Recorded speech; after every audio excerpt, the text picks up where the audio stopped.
The Spider-Geddon event is an event that happened recently in Marvel, and in that event we didn't get to see much of Peter Parker. We saw a lot of other Spider individuals such as Miles, we saw Superior Spider-Man, we got to see Spider-Gwen, and even Spider-UK. But what was going on with Peter Parker? Well, Loveland, as he initially was revived, ran off to get his revenge on the spider that has defeated him multiple times. If you have just wandered in here from the internet, then you have found yourself at the Complete Story series, a series that we do right here at the Comicstorian channel, where we take comic books or the lore to your favorite video games, movies, and TV shows, and we break them down into an audiobook style format, taking away the text from the panels and showing you some of the key scenes. It's a presentation that we do here, and I hope you guys enjoy. But today we're going to be telling you what happened to Loveland and Peter Parker during the Spider-Geddon event. Why was he late? In Spider-Geddon, the inheritors have recently risen, and they've begun work on cloning their bodies and raising their father. But Loveland, the inheritor, leaves on a more personal mission. He chooses to not be a part of the main Spider-Geddon event. 3 times has the Spider-Man of Earth 616 beaten him. There shall not be a fourth. The bodies in the ground guide and co-pilot are left at the tarmac in a pool of their own blood as the private jet takes off. Loveland watches over the shoulder of the sweating pilot as the lights of New York near them. Maybe he'll let him live, the pilot probably hopes. The plane begins to plummet, with wind rushing through the cabin and over the pilot's limp, dead body as Loveland opens the door. The wind buffets him, whipping through his hair as he leaps out into the night, the city before him. Crashing into the waters below, Loveland begins to make his way to the shore. Elsewhere in the city, though, Spider-Man just finished up capturing a group of bank robbers, quips and webs flying around the room. Walking past the large stacks of money the men have been able to steal, he peers out the window and he's greeted by the red and blue flashes of the police. "Hey look, that's my cue!" Flipping out the window, he shoots a web and he swings away. "Morning, boys. The bad guys are all webbed up for you. You're welcome," he calls to the incoming officers. "How about the paperwork?" one wonders. As an exhausted Peter swings across the city, the sun begins to peek over the buildings on the horizon, bringing a groan from our hero. If he gets home now, he should have almost a full hour and a half before he has to start his day. I should get a cab. As if on cue, Pete's spider sense begins to kick in, giving him enough time to flip out of the way as the taxi comes sailing through the air. Holy crud! Webs shoot out, tying the cab quickly before it can crash and hurt somebody. Pulling the driver clear, his spider sense kicks in again as a mail truck careens towards him. Spider-Man is barely able to stop it before it can crush the taxi driver.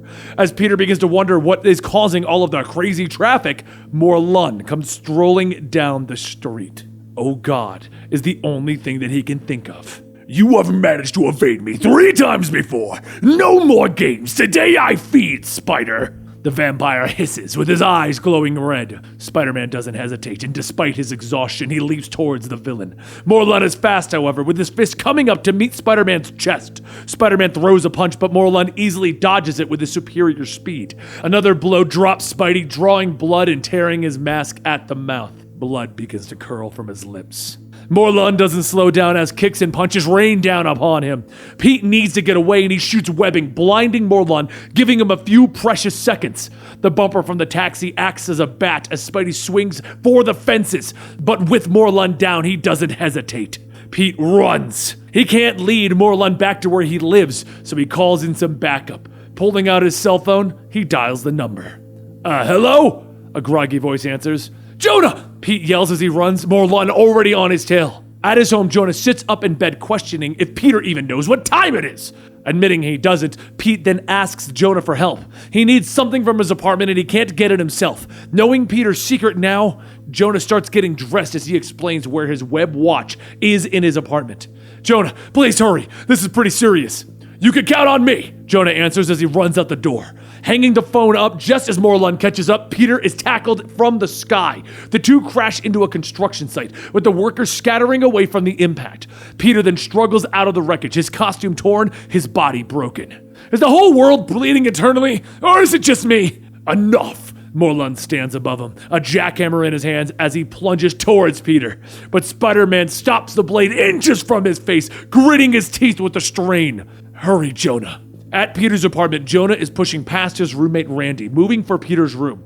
How hard could it be to find a watch, except for the fact that the room is mostly a pile of garbage and broken furniture. Back at the fight, Spider-Man comes crashing through the window of a mattress store, his exhausted body landing on some memory foam. "Oh, come on. This isn't fair! He struggles to get up, but the bed is just so comfortable, and he's so tired. He falls back down. 5 more minutes. But that's when Morlun steps through the broken window. Spider. All right, I'm up. Pete struggles off the bed with Morlun standing before him. There seems to be no escape, but using his webbing to bring down the ceiling as Morlun lunges, Peter gets a small window of escape once again. Swinging away, he answers his phone as Jonah calls to him, trying to find the watch. Well, to mostly yell at him about how much his room is a mess, but Peter tells Jonah to meet him in Central Park. The line goes dead just as Jonah manages to find the web watch. Later, Jonah is running through the park, calling out to Spider-Man's name. This is insane! I'm never gonna find him! He huffs as he catches his breath, but almost on cue, Spider-Man comes falling out of the trees, landing on the ground heavily. You look like dropped lasagna, Jonah notes as he surveys Peter's broken body. Specific, he groans. Helping Peter to his feet, Jonah hands him the watch, and Peter orders Jonah to run as he straps it on. But it's too late, and Morlun is rushing at them, his hands gripping Peter's wrist, destroying the web watch that would have allowed him to jump into the multiverse. He falls back as Morlun begins to feed on his life essence. Jonah, watching in horror. Drop him, Morlun! I mean it! Miles orders as he lands in the park. The other spider. The lesser spider.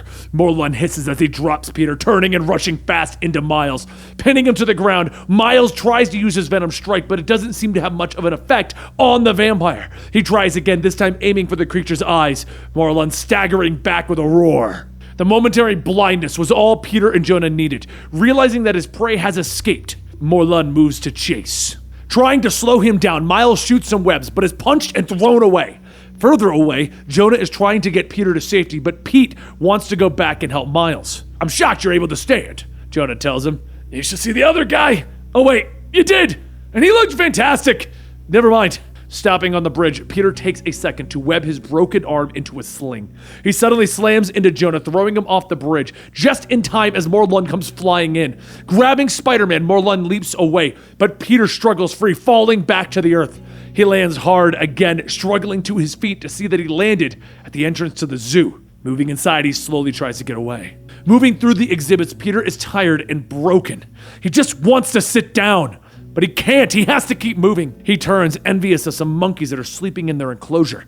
But that's when the answer to stopping Morlun hits him. He moves, trying to find what he needs, when Miles comes flipping in. He wants to help Peter defeat the Inheritor, but Peter needs him to go. He needs Morlun to be focused on only him, and he needs Miles to lead the other spiders in stopping the rest of the Inheritors. Following Peter's lead, Miles and Peter web Morlun's feet, springing away.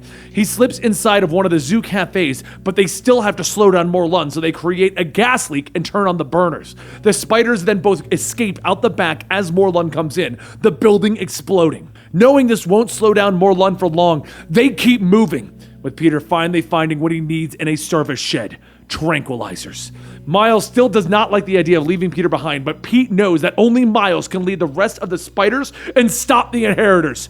Opening a portal, Miles steps through, leaving Peter with one final word. You got it, Pete. Alone. Pete begins to gear up, and outside in the park, Jonah has called in the SWAT team, and they're preparing to come in. As Morlun pulls himself from the fiery wreckage of the zoo cafe, Peter loads up on Tranks, now armed with a rifle, pistol, and a bandolier of darts. He cuts his mask to try and cover his face ninja style. He's had enough. Morlun, now dressed in a zoo t-shirt, stalks his prey. From the treetops, Peter gets the vampire in his sights and he fires, the dart hitting Morlun in the neck. Snatching it free, he seems a little more than annoyed. You simpleton! I am an inheritor from a clan of hunters older than time, built to hunt and kill you. Do you think a sedative will slow me down? He screams into the trees. A second dart hits him in the neck. With Peter smiling beneath his mask, he reloads and targets Morlun again. Freeze! The SWAT officers, not knowing what they're getting into, begin to move in on Morlun. The vampire reacts, grabbing the closest officer's arm and snapping it with one movement. Spider-Man leaps in, kicking Morlun free of the officer, and then using another dart, he stabs it into the vampire's neck like a knife. Stay back, I got this! If the sedatives are having any effect, it's not showing, and Morlun throws Spider-Man off of him with ease. The police don't hesitate, they open fire, but the rounds don't even seem to slow Morlun down as he begins to stalk closer. Behind him, Jonah pops out of the bushes, trying to get Peter out of there and let the cops do their job. But Peter knows that if he leaves, Morlund will kill everyone. Telling Jonah to get the cops back, Peter reacts in time to shoot Morlund with another dart before the villain kicks him away. As the police begin to pull back, it's just Spider-Man and Morlund once again. He pulls another dart and moves in fast, stabbing Morlund in the eye. Enraged, the monster kicks the hero away, knocking him into one of the animal enclosures. Pete stands up, seeing a bear staring at him. The animal charges just as Morlund comes in.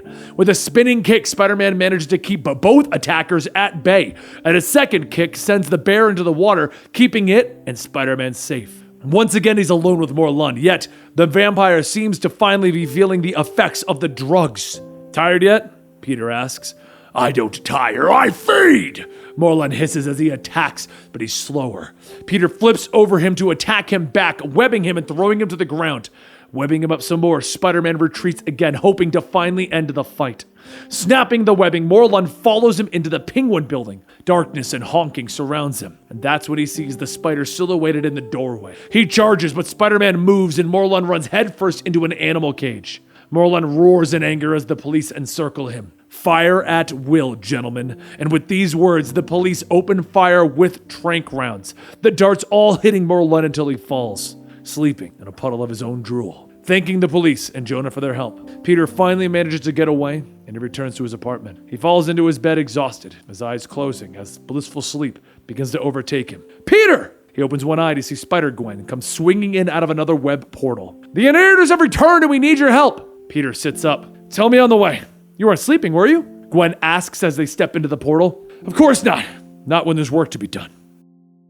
And there you have it, the Spider-Geddon event. Now, honestly, I like Peter Parker's new outfit with the bandana over his mouth. He's like he's a spider cowboy, pew, pew, pew, pew. But we have a spider cowboy in the Spider-Geddon event. So why don't you go check out our previous videos where we introduced quite a few different spider people. And subscribe to the channel to catch next week's videos where we're gonna be showing you Spider-Gwen, Miles Morales, and Superior Spider-Man and their main plot as to what they were doing in the Spider-Geddon event. With so many different spider people, I'm curious as to who you think is the best of those spider individuals. So let me know in the comments down below who your favorite multiversal version of Spider-Man is, and I'll see which one's the best. We'll have a contest. I'll just, I mean, there can be no like fanfare or anything. I'll just be like, oh, that one won the most. Everyone liked that guy. But like, we'll see. Maybe I'll tweet it. Maybe I'll tweet it out. I'll tweet it out. That's what I'll do.